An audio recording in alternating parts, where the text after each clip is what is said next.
What is up, adventurers? You've found me again. We're on adventure number 2 here in Savannah, Georgia, and I've made a friend here. We are at the Savannah Pirate and Treasure Museum. Of course, Captain Blackbeard himself actually was rumored to be here outside Savannah's coast. There's a pirate restaurant, all sorts of hidden tunnels here. So we're going to check this museum out. But this guy, he knows. He knows. We're going to check out this museum and make sure to hit the like, subscribe button. Adventuring with Chris. Let's go to the Savannah Pirate and Treasure Museum.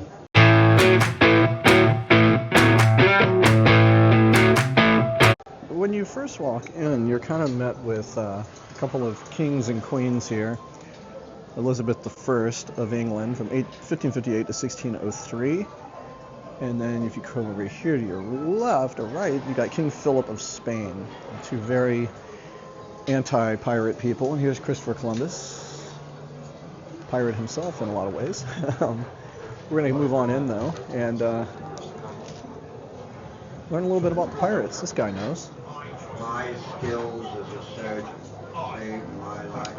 So, dreamers, 18th, 19th century, men seeking fortune and dreams chased adventure, drawing to the seas, lured by wealth and the freedom.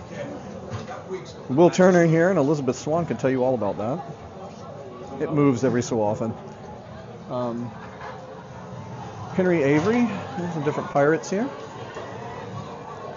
I'm gonna wake this guy up. He's having a nice little slumber. But yeah, so mutiny, conditions aboard ships of legitimate trades could be grueling. Sailor might spend months at sea with a meager ration, and unsanitary cramped conditions under the promise of pay did not come. They mutiny against their captain, seized control of their ships and their livelihoods in favor of equally treacherous life with the black flag.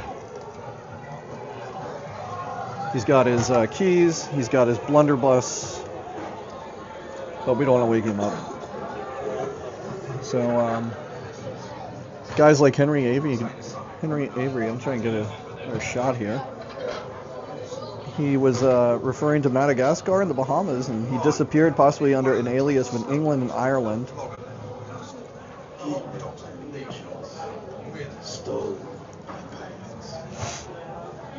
Beneath the Caribbean sun-bleached skies where the sea is churning, all the black flag shows its shadow. Shanghaied sailors packed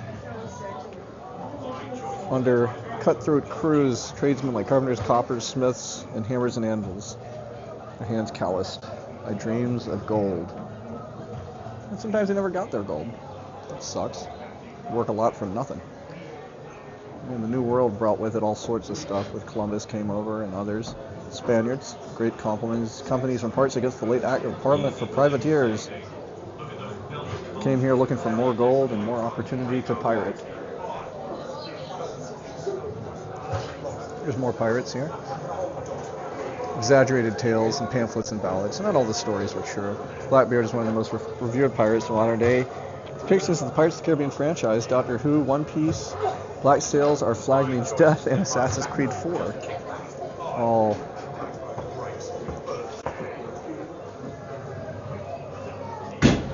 Oh, there goes the cannon, folks. We better watch out. Alright. There's William Kidd, another pirate. We're going to look out here. Some cannon fire. She's totally the woman from the third one rolled in. Okay, we have Cotton Mather here. It's Cotton Mather, wait a minute. I know Cotton Mather from the Salem witch trials. Attempting to dispute piracy. He was in the Salem witch trials. Look his name up, I'm telling you. He did something. He had something to do with the Salem witch trials. I swear, I'm not making this up. He was a New England minister. I knew it. Okay. It's funny, is way back when I actually cosplayed Will Turner from Pirates of the Caribbean. Many of the world's more sinister souls, plundering, murdering, and destroying became the focus of their lives. I'm a man of fortune, and I have to seek fortune, said Henry Avery. It wasn't just limited to North America, though.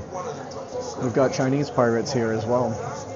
Sheng Po Tsai, Xing Zhaozong, and Klaus Stortbeker, all pirates.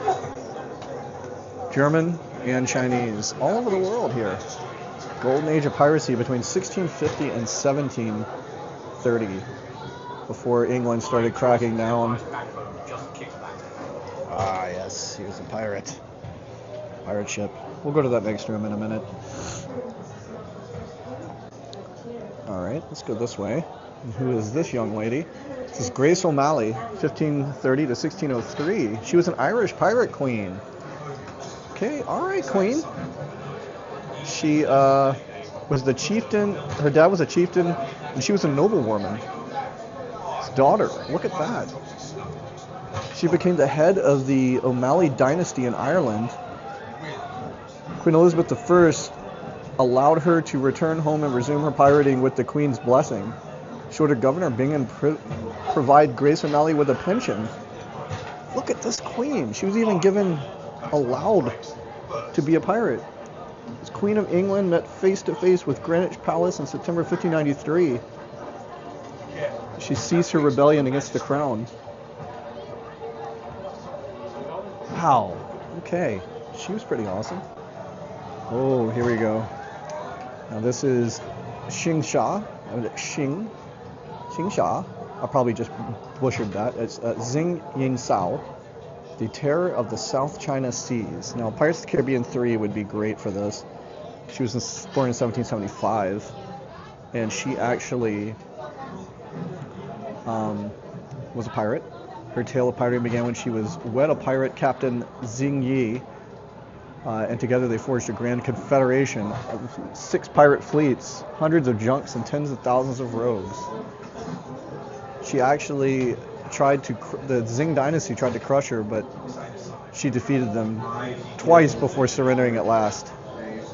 This is another pirate queen, ladies and gentlemen. She cannot be stopped, and she is definitely a queen, ready to pull her sword nonetheless. Xing Yisao, Xing Sha. Wow. I probably just butchered that, but I'm trying, folks. I'm trying. And here is another example of a dashing African-American pirate, or African pirate in this case, depending on where he's from. This is Stede Bonnet, a gentleman. Wait, Stede Bonnet. Hang on, there he is. That's from our Flagman's Death, a gentleman pirate. Leaving the comforts behind for the ocean of lawless allure, Edward Teach, better known as Blackbeard, and his lieutenant, Black Caesar, carved their names into legend with their exploits. Teach had a fearsome reputation. Many others followed in his path for sure. If you haven't watched our Flagman's Death, Rhys Darby did an amazing job being Stede Bonnet. Amazing job. Watch it. Cannot recommend enough. Moving on. Also, watch him in Flight of the Conchords. All right, we're moving into the next room. You can store your glory in your empty pockets where gold should be. Now, if it be the merchant's wealth and the crown's honour which you desire, privateer's life is for you. At the pleasure of the crown, we relieve Spanish galleons of their silver and French merchant ships of their wines and wares. We fill our pockets while we make weak Yo ho our country's ho. enemies. Tis patriotic plunder. Aboard the Golden Stag, you will share in all of these spoils and more. Better pay, better food, vanquishing enemies of the crown, but free. They're free, but as we saw in the last room, you're not guaranteed. Moving along here, folks. All right. Coins, flags, and cannon fire. Throughout the age of exploration, the seas churned with chaos. Some 5,000 souls embracing Black Flag. Little mercy for freedom, and never guaranteed of gold. Here are some cannonballs they found. And here are some other weapons and things. Flintlocks and all manner of other socket and plug style bayonets. Let's see if this cannon is actually old. Sea Diver found it. Yep, it is in fact old. We're going to move on over here. More doubloons and things they found over the years. Port Royal earthquake, June 11:40 a.m. Everything went down underneath the Davy Jones locker.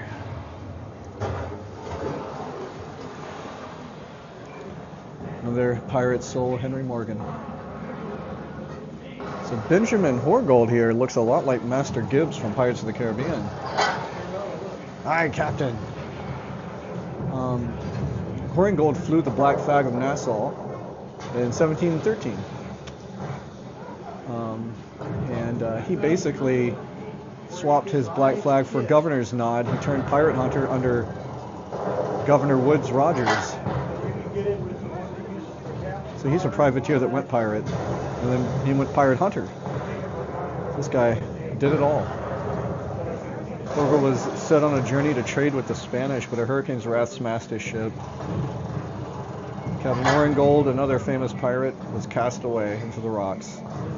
So this guy wanted to do both. He went pirate and then pirate hunter. Black Sam Belly right here, Bellamy. He basically had jet black hair. Sam learned the pirate's trade under Horgold's keen eye, but Horgold's way sparring English loyalty to the crown. Sam charted his own course. Later, Captain Mighty Windon Galley. And he got shipwrecked in 1717, unfortunately. The shipwreck of the coast of Cape Cod. During the storm, only 2 survived. That's a shame. Here's Howell Davis, another pirate. Okay, let's move on. There's some weaponry here. Lots of great weapons. We've got a dagger, long swords, more daggers. Beautiful. Look at the lion's head on this one. I really like that a lot. And then we're going to move over here. We've got some flintlocks, blunderbuss. A blunderbuss, of course, you put anything you can into it and you fire it out, as you can see here. And just a great way to enjoy pirate's life. There's a long flintlock rifle right about here. Musket. So this was a little harder to load. Weapons, loud rapport, invisible smoke, psychological edge, intimidate people. That makes sense. I'm gonna move on here. Some swords, more swords and things. Collection of cutlasses. So a cutlass is a short sword and could be easily used for fighting on board ships. Okay, so this is the doom of the 1715 Spanish fleet, riches lost, found, and stolen. 11-ship armada. Had silver coins, gold, ingot, jewels. Every ship was smashed into the jagged reefs on Florida shores, plunging silver into the churning depths of Davy Jones' locker. They hauled up pieces of 8, but tales of wrecks spread like a squall. People started sailing far and wide to find fortune of the tragedy, but many raiding the ship's side as their very first act of piracy. Alright, so here he is, the man, the myth, the legend. Captain Blackbeard himself, and the Queen Anne's Revenge. If you haven't watched, again, I highly recommend you watch. His fingers. Detail of the hairs and everything is really great. I thought there were 6 fingers. 6-fingered man. So there he is. So Blackbeard and his Queen Anne's Revenge. His name was Edward Teach, actually. See if I can get it on this as I read to you guys. Edward Teach, in his image, struck into the hearts of men. Little is known about his younger years, though. He pirated for only 2 years, and his crew were a reputation for being more than fearsome. He was known to have come here in the Savannah River area and actually did some pirating here. And there's Queen Anne's Revenge, his ship. Oh, I'm sorry.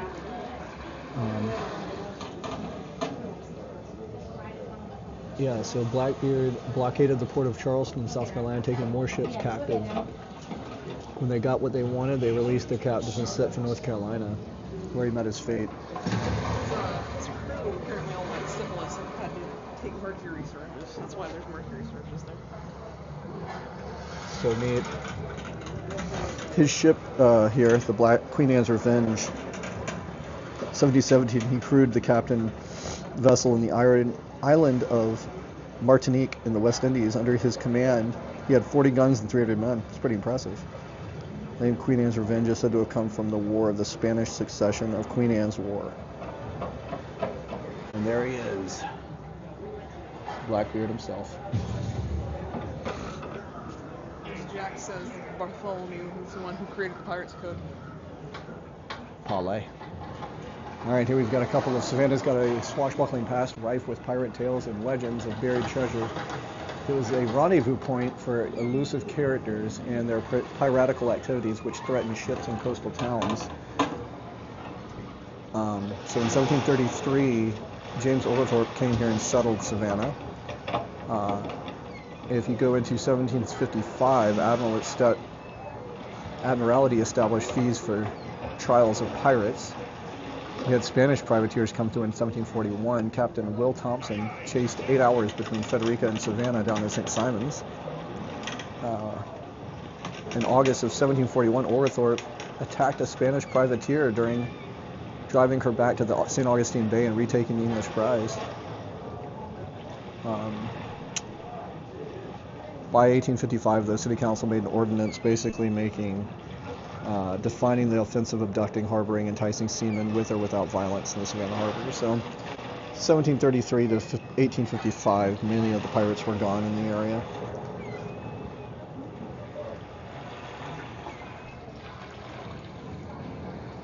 All right, so here's Bartholomew Portuguese, best known for writing the Pirates Code. If you abduct the act of parlay, little is recorded of his later years. He actually led the Spanish ships in one notable exploit, captured a Spanish vessel off the coast of Cuba, seizing 70,000 pieces of 8 and 120,000 pounds of cocoa beans. That's a lot of coffee and chocolate. Chocolate. There it is. He wrote the Pirates Code. We're going to move on. The HMS Victory. Here we go. 104 guns. Ship of the line, commissioned in 1758, one of the most formidable man-of-war ships in the Royal Navy, the strongest navy on Earth. If you were a pirate, you'd want to see this in your rearview mirror, I'll tell you that much. Alright, here's some more. Anne Bonny, there she is in all her glory. Look at this queen. She was Irish, and she grew up a woman of fierce and courageous behavior. At the age of 16, she married John Bonny and ran away to the Caribbean. She worked as an informant. She soon became dissatisfied with her marriage and fell in love with the pirate Calico Jack Rackman, who's behind me here. I'll show you him in a second. Among their crew was Mary Read. The two became best friends and were said to have been some of the toughest and brutal crew. Anne Bonny, 1697 to 1733. Here's Mary Read. Okay. She was actually dressed as a boy for most of her childhood. And at a young age proved herself through the battles. While serving, she fell in love with Flemish soldier and left the service for marriage. After the death of her husband, she returned to the military, sailing aboard a Dutch ship. Pirates captured it. She joined the ranks, sailed the Bahamas. And after she met Calico Jack and joined his crew. She and Anne Bonny were besties. They were known for being two of the most ruthless pirates. Pretty awesome, actually.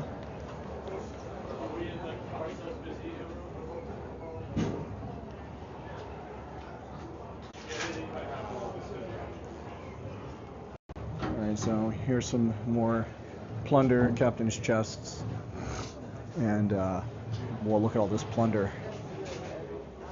Doubloons, Spanish galleons, pieces of 8, you name it. I don't see any Aztec gold though.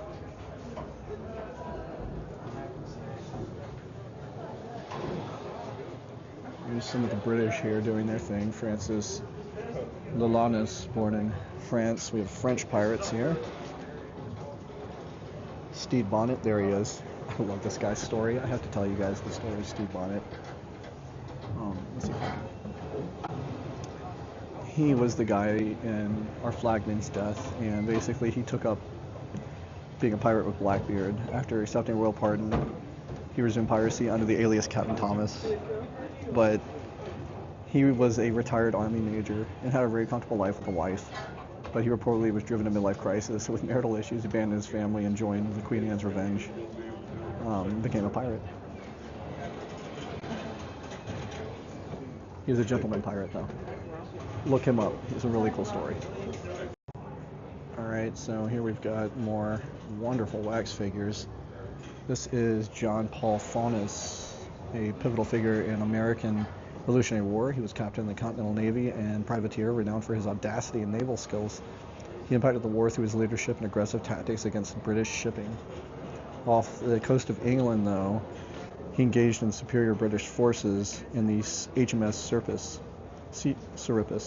Despite the ship being battered, Jones reportedly declared, "I have not yet begun to fight."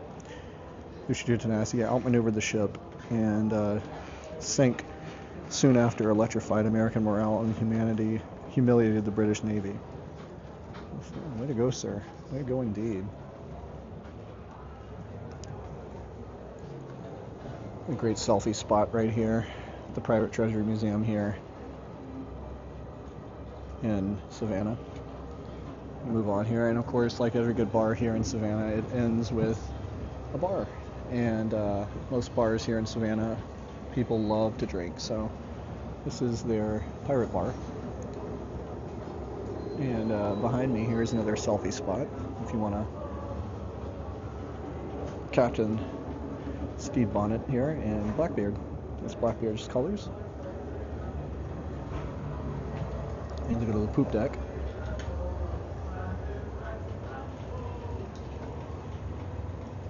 Let's see what kind of drinks they have here. We've got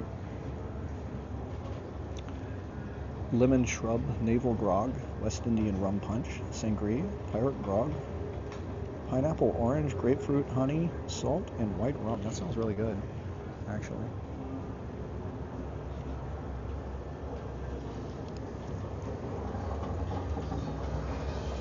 Horrors are too grim, the weak-hearted and frail minds. Turn right, spare ye misery. Alright, so here we go. Oh, this is great. I think I missed Jack Sparrow. I could have sworn, hang on. I saw Jack. Let's go walk over here. I saw Johnny Depp. Yeah, here he is. I knew it. Parlay. No pirate museum without Jack Sparrow.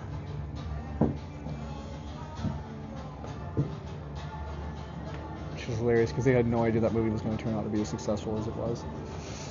Ah, yes, the Goonies. See, that's great that they've included this. Chester Copperpot and One-Eyed Willie, which is right here. Here he is. It's One-Eyed Willie. Chester Copperpot. Oh my goodness. And there it is.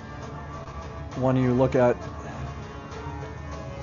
This is great. And of course, Pirates for Children in One Piece.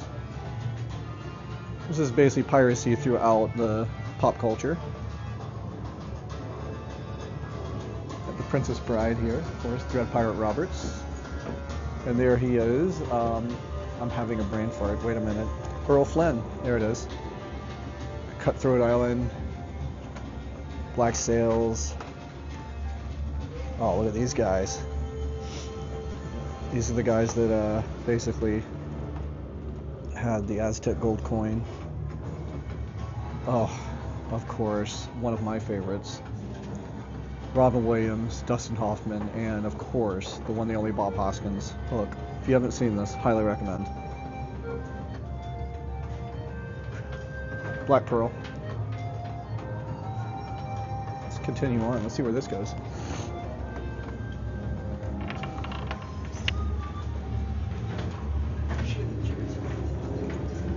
Oh, I recognize this for sure. This is the gibbet, or the gibbet. Basically, in 18th century, gibbets were iron cages and frames used to execute pirates as a deterrent.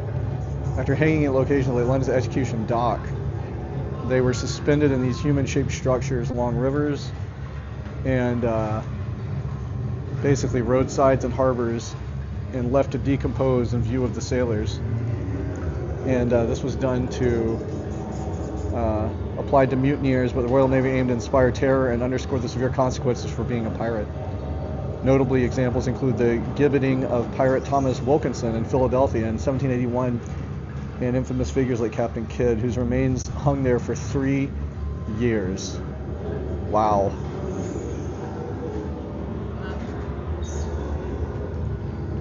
Alright, let's see what we got here. It says boo on this.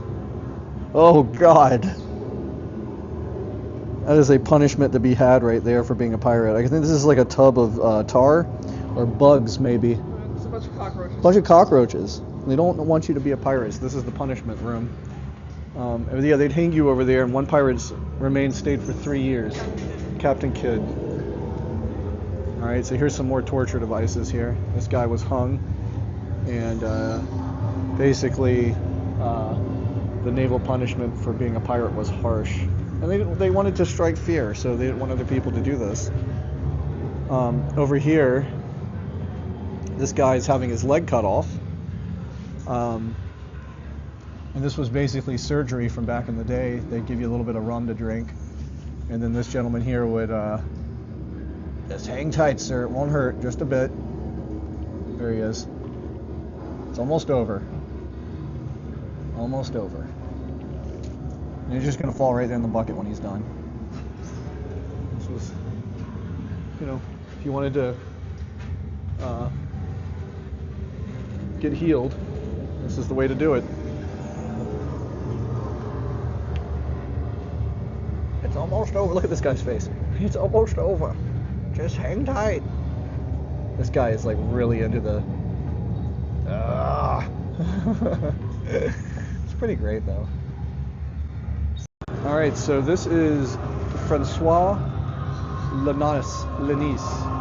And he was a heart-eating pirate. He was a French buccaneer active in the Caribbean during the 1660s, and he had a sadistic interrogation of Spanish prisoners.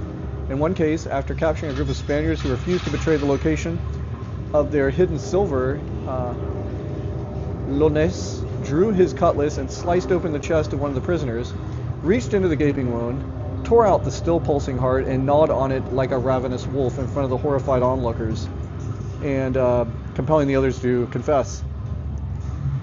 And here he is, again with the Spaniards. He was part of his broader pattern, which he mutilated victims by pulling out tongues and dismembering pieces of them, leaving bodies twitching in the sand as a warning to others. And I guess that's what happened to this guy here. And his tongue and teeth and things here have been mutilated and set here as a warning to other Spaniards not to basically betray Francois.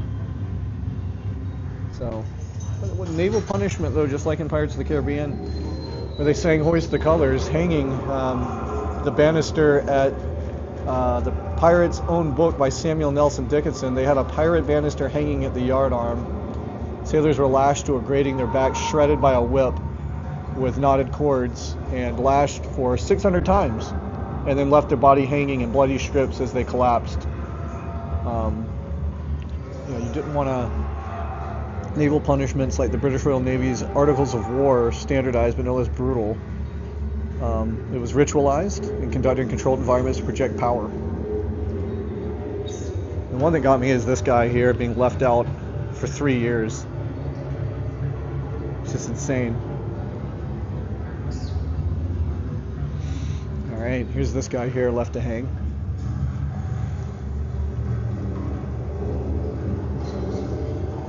Some of the guys that did really bad cruelty was Charles Vane, Edward Lowe, and Henry Every. Whew. I'm telling you, man. Pirate's life was not for me. A little more info here on these guys. Basically, no formal medical kits existed, so tools were scavenged, and rum was used as a sterilizer for antibiotics. Amputations were swift, the patient restrained, doused with landrum and alcohol, and the limbs severed with a heart saw. Sometimes encouraged to eat dead flesh, sail thread was used as a suture. Maggots were sometimes used to eat the dead flesh. Success rates were dismal. About 50% died from the infection, shock. Thought mercy killings ended unbearable suffering. Good stuff. So I'm back in the room where they do all the what's it called? Pop culture items for pirates. They've got Miss Piggy from Muppet Treasure Island. I don't know if you guys had that one. She's Benjamin Gunn. And there's the golden book of it. Here's Kermit as Captain Smollett. And here's a pirate Barbie, One Piece, and of course, aye aye, Captain, SpongeBob. Here's again Goonies. The One Piece flag, which is now like a anti-government protest type of vibe going on, which is really cool. And there's my One-Eyed Willie from the Goonies. A Chester Copperpot never found him, but here's the little piece that the kids held up to get a view of the beach there in well, they filmed that in the Pacific Northwest somewhere, Seattle maybe, Oregon. I think it was Oregon. Yeah. This is really cool. As I said, I'm setting booby traps. And every good, like I said before, every good pirate museum should have Johnny Depp as Captain Jack and the Black Pearl. I really got into these movies back in the day, though. Really got into them. So much so that I cosplayed as Will Turner, and my girlfriend did Elizabeth Swann. For years we did this. I might throw some photos in there of me as Will Turner at the end here. Well, that's going to do it, guys, here from the Pirate Museum in Savannah, Georgia. And if you want to come here, it's right next to the Prohibition Museum. And I tried out a new mic this time. Let me know what you guys think and how it sounded. It's a DJI mini mic, and it's connected through Bluetooth. I just thought I'd try it out for the audio because there's a lot of like copywritten stuff playing. There's a lot of people like playing guitar here on the streets of Savannah. But me and Johnny here, Captain Jack himself, want to say like and subscribe to Adventuring with Chris here on the high seas, and make sure to hit that notification bell. Go watch my other videos, leave comments. I do lives randomly throughout the week when I'm at work, usually 2 or 3 times a week, 2 or 3 times a day. I'll pop in with lives. But yeah, check out my other videos. I've been to Savannah before, but come to the Pirate Museum and go to the Prohibition Museum. They both have bars if you're into that sort of thing. But yeah, like, subscribe, and I'll catch you guys in the next one. Adventuring with Chris. Yo ho ho. Catch you guys later.